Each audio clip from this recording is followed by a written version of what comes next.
بسم اللہ الرحمن الرحیم۔ للذین، ان لوگوں کے لیے، یؤلون، جو ایلا کرتے ہیں، من، سے، نسائی، عورتوں، ہم، اپنی،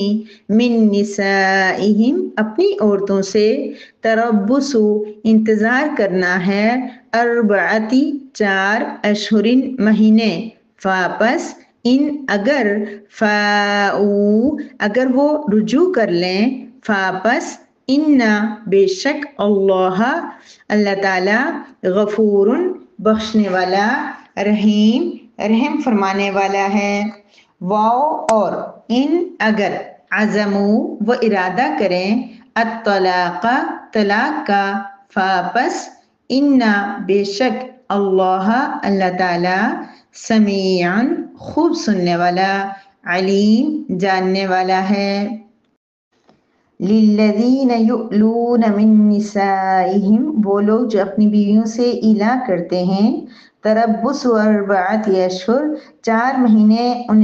ان کے پاس مہلت ہے، فإن فاؤوا، پس اگر وہ رجوع کر لیں اس دوران، فإن اللہ غفور الرحیم، پس بے شک اللہ تعالیٰ بخشنے والا، رحم فرمانے والا ہے۔ وَإِنْ عَزَمُوا الطَّلَاقَ، اور اگر وہ اس سے طلاق کا ہی ارادہ رکھتا ہو، فَإِنَّ اللَّهَ سَمِيعٌ عَلِيمٌ، پس بے شک اللہ تعالیٰ سننے والا بھی ہے اور جاننے والا بھی ہے۔ نحمدہ ونصلی علی رسولہ الکریم، اما بعد۔ سورہ بقرہ کی آیت نمبر 226 ہے، جس میں اللہ رب العزت ایلا کے احکام بیان فرما رہے ہیں۔ ایلا قسم کھانے سے ہے، اور رب دیکھیے پیاری خوبصورت آیات کا، کہ اس سے پہلے آیت مبارکہ میں اور اس سے پہلے بھی آیت مبارکہ میں قسم کا ذکر ہوا تھا، تو اس آیت مبارکہ میں بھی قسم سے متعلقہ ایک اہم مسئلہ اللہ رب العزت بیان فرما رہے ہیں۔ وہ یہ ہے کہ عربوں کے اندر ایک رواج تھا کہ لوگ بات بات پہ قسم کھا لیتے، کہ میں اللہ کی قسم، باللہ، جس سے کل ہم نے پڑھا تھا کہ بہت قسمیں کھاتے تھے، اور اللہ کے نام کی قسم اگر کھائی جائے مستقبل کے لیے،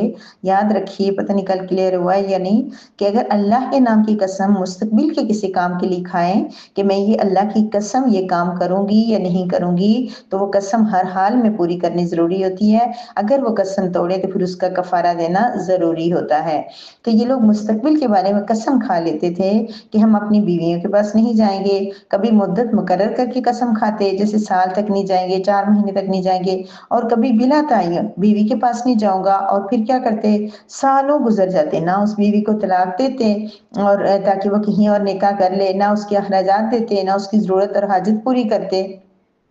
اور وہ معلق رہتی تھی اور اس کا بہت نقصان ہوتا تھا۔ تو اس وجہ سے اسلام نے یہاں پر ایک ضابطہ بیان کر دیا ہے کہ اگر کوئی انسان ہوتا ہے، کبھی انسان کسی غصے میں کسی وجہ سے قسم کھا بھی لیتا ہے، اگر وہ قسم کھا لیتا ہے کہ میں اپنی بیوی کے پاس نہیں جاؤں گا، تو اس کی مختلف صورتیں، ایلا کا مطلب یہ ہے قسم کھا لینا کہ بیوی کے پاس نہیں جاؤں گا۔ اچھا یاد رکھیے، پاس جانے سے مراد یہ نہیں ہے کہ گھر میں اگر وہ قریب رہ رہے ہیں کہ گھر میں ایک روم میں رہ رہے ہیں تو پاس ہی ہوگا، نہیں، پاس جانے سے مراد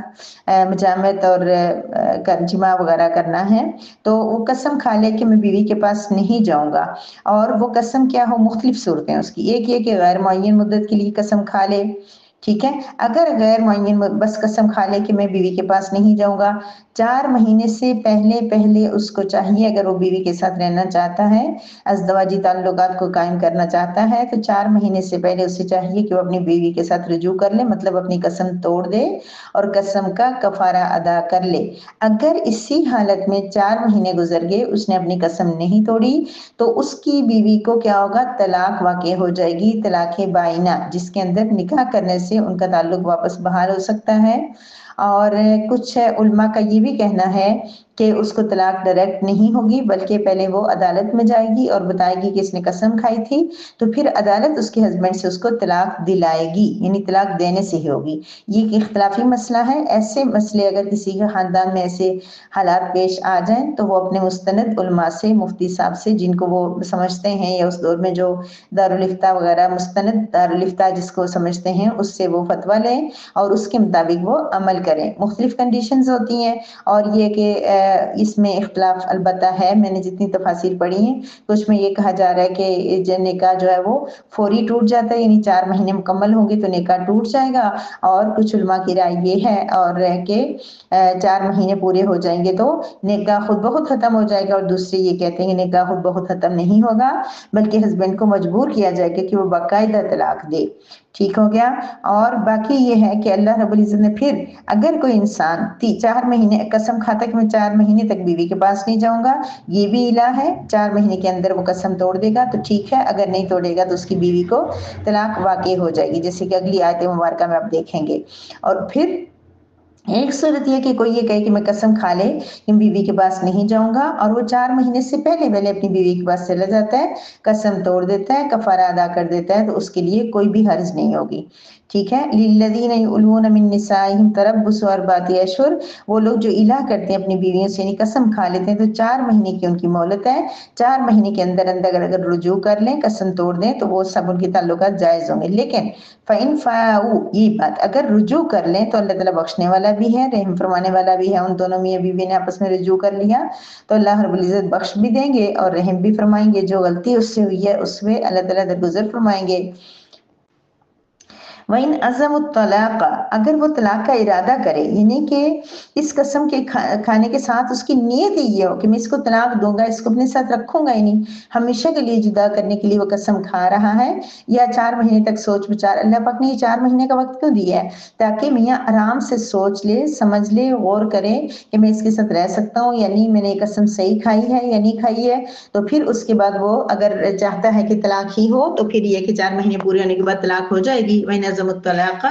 طلاق کا وہ ارادہ کر رہا ہے، اور اگر وہ یہ ارادہ نہیں کر رہا تو پھر یہ کہ اس کو کیا کرنا ہوگا، اس سے پہلے رجوع کرنا ہوگا۔ تو اللہ پاک فرما رہے کہ اگر وہ طلاق کا ارادہ ہی رکھتا ہے اس سے تو پھر کیا ہوگا، اس کی بیوی کو طلاق بائنہ ہو جائے گی۔ فَإِنَّ اللَّهَ سَمِيعٌ عَلِيمٌ، بس بے شک اللہ تعالیٰ سننے والا، علیم، جاننے والا ہے۔ اللہ رب العزت کی ذات دیکھیں کتنا خوبصورت ورڈ ہے، اور اس کا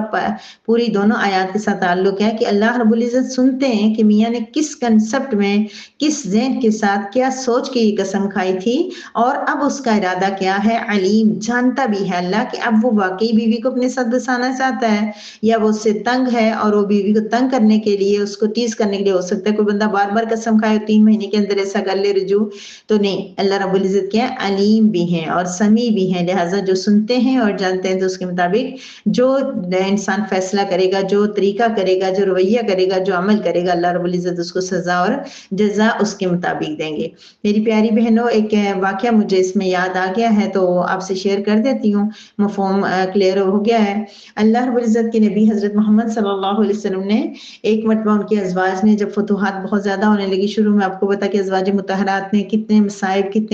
کتنی مشکلات میں کام کیا، نبی کریم صلی اللہ علیہ وسلم کا ساتھ دیا، لیکن جب فتوحات ہونے لگی، پیسہ مال بہت زیادہ آنے لگا، غلام بھی جگہ جگہ سے آنے لگے، تو ایک مرتبہ ازواج نے آپس میں مشورہ کیا کہ ہم نبی کریم صلی اللہ علیہ وسلم سے بات کرتی ہیں کہ جو ہمارا خرچہ ہمیں ملتا ہے اس کو تھوڑا سا بڑھا دیا جائے، ذرا مشکل ہوتی ہے، جیسے کہ آپ کو پتا ہے کہ ہر دور کے اندر یہ رہا ہے کہ مہنگائی وقت کے ساتھ ساتھ جو ہے وہ چیزیں بڑھتی ہیں اور ضروریات بڑھتی ہیں۔ انہوں نے جب یہ بات نبی کریم صلی اللہ علیہ وسلم کے سامنے رکھی تو آقا دو جہاں حضرت محمد صلی اللہ علیہ وسلم کو بھی یہ بات پسند نہیں آئی، اور اللہ رب العزت کو بھی یہ بات پسند نہیں آئی کہ میرے نبی کی بیویاں ہو کے اور جنت کی جو ہے وہ تمام امت کی مائیں ہو کے انہوں نے یہ فرمائش کیوں کی، کیا ان کو نہیں پتا کہ آخرت میں جو ہے ان کو بہت اجر ملے گا؟ حالانکہ ان کی ڈیمانڈ کوئی غلط نہیں تھی، ان کی کوئی گناہ کی بات نہیں تھی، لیکن آقا دو جہاں نے چونکہ ان کی تربیت ایسی کی تھی تو آپ کو پسند نہیں آئی یہ بات، تو آپ صلی اللہ علیہ وسلم نے قسم کھا لی کہ میں ایک مہینہ جو ہے وہ بیویوں کے پاس، تم لوگوں کے پاس نہیں آؤں گا، اور تم لوگ اس دوران یہ فیصلہ کر لو کہ تمہیں دنیا کا مال و دولت چاہیے، بلکہ حضور صلی اللہ علیہ وسلم نے نہیں، آپ 28 یا 28 پارے میں آپ دیکھیں گے کہ اللہ رب العزت نے آیات مبارکہ نازل کر دی اس میں بہت ساری، جس میں اللہ پاک نے فرمایا کہ اپنی بیویوں سے کہہ دو کہ اگر تم چاہتی ہو دنیا، تمہیں دنیا ہی کا مال و دولت چاہیے، دنیا کی عیاشی چاہیے، تو تمہیں بہت سارا مال دے کے رخصت کر دیا جائے گا، تم اپنی زندگی گزارو۔ اور اللہ پاک نے نبی کریم صلی اللہ علیہ وسلم نے فرمایا کہ آپ کو بہت ساری نیک، صالحات، روزے رکھنے والی، عبادت گزار، قانتات اور ایسی بیویاں اور عطا کر دی جائیں گی۔ اس کا مطلب یہ نہیں تھا کہ وہ نہیں ہے، لیکن اللہ پاک نے فرمایا کہ اگر آپ کی بیویاں چوز کرتی ہیں مال و دولت کو تو پھر ان کو مال و دولت دے کے رخصت کر دیں۔ اتنی سی بات پہ اللہ کی اور نبی کریم صلی اللہ علیہ وسلم کی اتنی سخت سرزنش ہوئی تو پھر کیا ہوا کہ ازواج نے تو رو رو کے برا حال کر دیا۔ انہوں نے کہا ہمیں کچھ نہیں چاہیے، ہمیں کوئی مال دولت نہیں چاہیے، ہمیں نبی کریم صلی اللہ علیہ وسلم کا ساتھ چاہیے اور آخرت چاہیے۔ یہ تو ہم نے ایک بات کی تھی، ہمیں وہ بات، ہم اپنی بات سے واپس پیچھے ہٹتی ہیں۔ تو بہت روئی، بہت پریشان ہوئی۔ اور جب 1 مہینہ پورا ہوا اور مجھے یہ بات بڑی پیاری لگتی ہے، آقا دو جہاں 29 دن کمپلیٹ ہوئے تو آپ سیڑھیاں اتر کے نیچے، مطلب وہ جو جگہ تھی جو ایک الگ روم تھا اس میں جب رہ رہے تھے وہاں سے آئے حضرت عائشہ رضی اللہ تعالیٰ عنہا کی طرف، تو حضرت عائشہ نے پوچھا کہ آقا ابھی تو 29 دن ہوئے ہیں، اب صلی اللہ علیہ وسلم نے 1 مہینے کی قسم کھائی تھی، تو آقا دو جہاں مسکرائے اور فرمایا کہ کوئی مہینہ 29 کا بھی ہوتا ہے، کیونکہ آپ کو پتا ہے کہ چاند کے مہینے 29 یا 30 کا ہوتا ہے، تو فرمایا کہ کوئی مہینہ 29 کا بھی ہوتا ہے، یعنی آپ صلی اللہ علیہ وسلم نے قسم تو کھا لی تھی، اس کو پورا بھی کرنا تھا، لیکن آپ جلد از جلد اپنی ازواج کے پاس واپس آنا چاہتے تھے۔ تو اس واقعے میں ہمارے لیے کیا سبق ہے؟ میں آیت مبارکہ میں آپ کو زیادہ نہیں کر سکی، اس میں یہی ہے کہ ہمیں بار بار قسمیں ایسی مردوں کو نہیں کھانی چاہیے۔ عورت کا حق ہے کہ وہ اس کے پاس جو اس کے ہمیشہ جب تک وہ اس کے پاس رہ رہی ہے، اس کے بچوں کی ماں، اس کا گھر سنبھالا سب کچھ، تو اس کے تمام حقوق بھی پورے کرے۔ جیسے حضرت عمر رضی اللہ تعالیٰ عنہ نے اپنی بیٹی حضرت حفصہ سے پوچھا کہ کوئی بھی عورت ایک مرد کے بغیر یا اس کے ساتھ ازدواجی تعلق قائم کیے بغیر اپنی عزت اور عصمت کی حفاظت کتنے عرصے تک کر سکتی ہے اچھے طریقے سے؟ تو حضرت حفصہ نے بتایا کہ 4 مہینے تک۔ تو حضرت عمر رضی اللہ تعالیٰ عنہ نے یہ رول بنا لیا تھا کہ کوئی بھی مرد جو وہ جہاد میں جائے تو وہ 4 مہینے سے پہلے واپس آئے، 4 مہینے سے زیادہ کوئی وہاں پہ نہ رہے۔ حضرت عمر رضی اللہ تعالیٰ عنہ نے انسانی نیچر کو سامنے رکھتے ہوئے یہ رول بنا لیا تھا۔ بہرحال بات یہ چلی کہ ہمارے لیے عملی زندگی سے تعلق اس واقعے کے اندر ہے، میری پیاری بہنوں، آپ اور میں، ہمیں اللہ رب العزت نے کتنی عیاشیاں دی ہیں، کتنا آرام، راحت اور سکون دیا ہوا ہے، اور پھر ہم لوگ کیا کرتے ہیں؟ ہر دن ہم لوگ پریشان رہتے ہیں، میں بھی اور آپ میں، کوئی الا ماشاء اللہ جو ہوں گی جو اپنی زندگی سے ہر حال میں مطمئن ہوں گی، خوش ہوں گی، کسی نہ کسی چھوٹی نہ چھوٹی بات پہ، چھوٹی سی بات پہ ہم لوگ کیا ہوں گے؟ ڈسہارٹ ہو جائیں گے، اداس ہو جائیں گے اور بالکل نیگیٹو سوچنا شروع ہو جائیں گے۔ یہ تعاون نہیں کرتے ہسبینڈ ہمارے، ہمیں یہ نہیں ہوتا، ہمارے اتنے کام ہیں، ہمارے پاس جو کپڑے کم ہیں، ہمارے پاس کھانے پینے کا اس طرح نہیں ہے، فلاں کی گاڑی، جتنا جو سیٹلڈ ہوگا وہ اتنا اپنے سے اوپر والے کو دیکھ کے وہ عورت کہے گی اچھا ٹھیک ہے ہماری گاڑی تو ہے لیکن یہ تو خراب ہے، دوسرے کی اتنی اچھی ہے، اس کا گھر مجھ سے اچھا ہے، اس کی 2 گھر ہیں، اس کی فلاں فلاں، اس طرح کر کر کے ہم لوگ اتنا پریشان رہتے ہیں، نہ صرف خود بلکہ ہسبینڈ کو بھی ہر وقت یہی باتیں۔ تو میری پیاری بہنوں، اگر اللہ تعالیٰ حضرت اتنی پیاری ازواج، اتنی نیک، اتنا صالح، نبی کریم صلی اللہ علیہ وسلم کی خوشی غم ہر جگہ پہ ساتھ دینے والی ازواج نے صرف ایک جملہ بولا اور اللہ تعالیٰ کی طرف سے آپ اور میں وہاں پہنچے اور ہم وہاں شدت سے ان آیات کو پڑھیں اور محسوس کریں۔ جب آیات سامنے ہوں تو آپ زیادہ محسوس کر سکتے ہیں۔ تو اللہ پاک نے اتنی سرزنش فرمائی، تو کیا ہم لوگ جو دن رات اتنی عیاشیوں کے باوجود اللہ کا شکر نہیں ادا کرتے، کوشش نہیں کرتے، راضی نہیں رہتے، مزید مزید مزید کی طلب رہتی ہے ہماری، تو کیا ہم اللہ رب العزت سے کل آخرت میں مانگ سکیں گے کہ اللہ ہمیں یہ عیاشی، یہ جنت، یہ خوبصورتی جو آپ سورہ رحمان میں اور سورہ واقعہ میں آپ بیان فرما رہی ہیں ساری ہمیں دیں؟ تو میری پیاری بہنوں، ہمیں شکر کرنا ہوگا، صبر کرنا ہوگا۔ صبر، اگر واقعی ہماری زندگی میں کوئی مشکل ہے، مسائل ہیں، پرابلمز ہیں، ہمارے کام زیادہ ہیں، ہمارے پاس کام والی نہیں ہے، کچھ بھی ہمیں کام کرنا پڑ رہا ہے، صحت خراب ہے، بہت سارے مسائل ہو سکتے ہیں، لیکن اگر ہم نے ان میں صبر کر لیا اور ہر حال میں رب العزت، اللہ رب العزت کا شکر ادا کر دیا، تو ایسی خوبصورت جنت ہماری منتظر ہے کہ جس میں جب بیٹھے ہوں گے تختوں میں آمنے سامنے، تو نوکر جو جوان خوبصورت لڑکے جو ہمارے چکر لگا رہے ہوں گے، حوریں اور خوبصورت خدمت گزار عورتیں ہمارے سامنے ہوں گی، ہل کے بھی کچھ نہیں لینا پڑے گا، سب کچھ اللہ پاک ہمارے سامنے پیش کر دیں گے۔ وہ آرام، وہ راحت ہم سے دور نہیں ہے، بشرط یہ کہ ہم یہ تھوڑا سا ٹائم جو ہمارا 60 سال ہے، 40 ہے، 65 ہے، بہت ہوا تو 90 100 تک ہے، یہ ٹائم پیریڈ ہم اس کی رضا کے مطابق گزار لیں، تو وہ لائف جو کبھی بھی ختم نہیں ہوگی، جہاں کی خوشیاں، جہاں کی راحت، جہاں کی آرام کا ہم تصور بھی نہیں کر سکتے، وہاں کے زیورات، وہاں کے کپڑے، وہاں کے کھانا، وہاں کا آرام، ہم اس کا تصور نہیں کر سکتے۔ انشاءاللہ جب ہم 28 29 27 پارے میں جائیں گے تو ہم وہاں پڑھیں گے، اور باقی بھی پورا قرآن ہمیں سناتا ہے جنت کیسی ہے، جہنم کیسی ہے، تو وہاں پہ ہمیں بہت آرام ملے گا۔ لیکن یہ ہے کہ اگر ہم نے دنیا میں آرام کو ترجیح نہ دی، صرف اور صرف ہر چیز پہ اللہ رب العزت کی کے حکم کو ترجیح دی، تو پھر انشاءاللہ اللہ رب العزت ہمیں ضرور نوازیں گے اور بہت زیادہ نوازیں گے۔ وآخر دعوانا ان الحمد للہ رب العالمین۔